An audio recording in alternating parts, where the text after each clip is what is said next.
Ultra-processed foods, like snacks, sweets, treats, may be delicious, but study after study has shown concerning issues with their impact on your health. And the latest study, published in the American Journal of Preventive Medicine, determined that for every 10% increase in the use of ultra-processed foods, the rate of premature death increases by 2.7%. Joining us on the Kogo News Live Line, nutrition chef and author of the book, What's on Your Fork? Easy, Healthy Meals for Everyone, Shelley Loving. Good morning.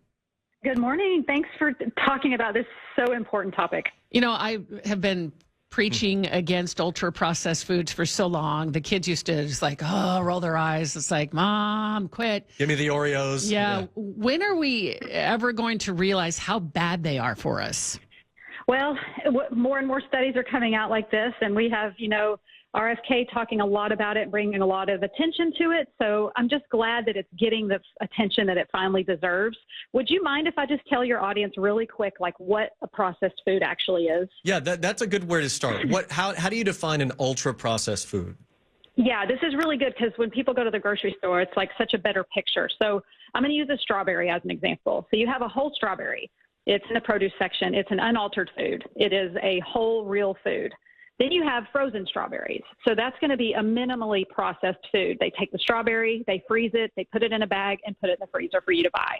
That's minimally processed.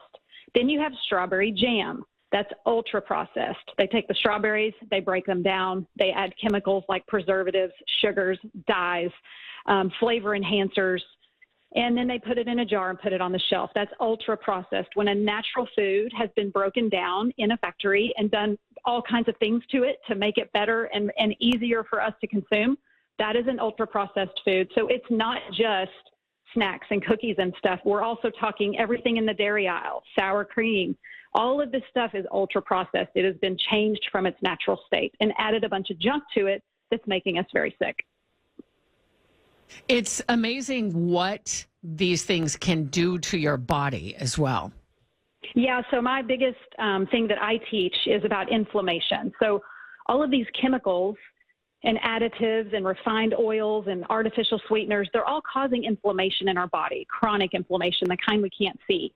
And so in our bodies are mad. They're constantly fighting this inflammation, and that's why our bodies break down. So chronic inflammation is the root problem for most sicknesses, diseases, conditions today. If we can get that inflammation down in our body, then our body can do what it's meant to do, which is to work properly. But we're feeding it these horrible foods out of convenience, and our bodies are breaking down. So we're talking to nutrition chef and author Shelley Loving. What about everything in moderation? I mean, is it okay every once in a while to have an ultra-processed food? 100%. So I teach balance. I mean, we all have a life. We're all busy. We have females, we have hormones. We all have stress. We all have time crunches. So yes, I'm a big fan of the balance rule. When you're out with your friends, if you're at a party, if you're on vacation, if you're traveling, enjoy whatever you want. Food is a beautiful thing.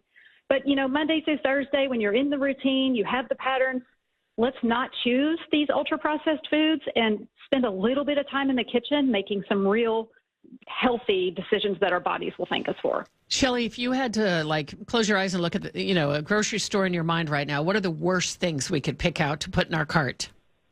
Yeah, so marketing is really good on the front of those labels. So I would say the number one thing would be refined oils. So vegetable, canola, soybean, avoid those always. They're very unhealthy for us and cause a lot of health problems. Number two would be artificial sweeteners. So that's going to be anything that says it doesn't have sugar that's sweet. Diet sodas, sugar-free cookies, sugar-free gum, sugar-free candy. All of those have artificial sweeteners, and they have now deemed artificial sweeteners as a carcinogen, meaning they cause cancer. So those would be my number two things that I would absolutely avoid at the grocery store. Very interesting. Very enlightening. Thank you so much, Shelley Loving, nutrition chef, author of What's on Your Fork? Easy, Healthy Meals for Everybody. Thank you, Shelley. Thank you so much. Have a good one.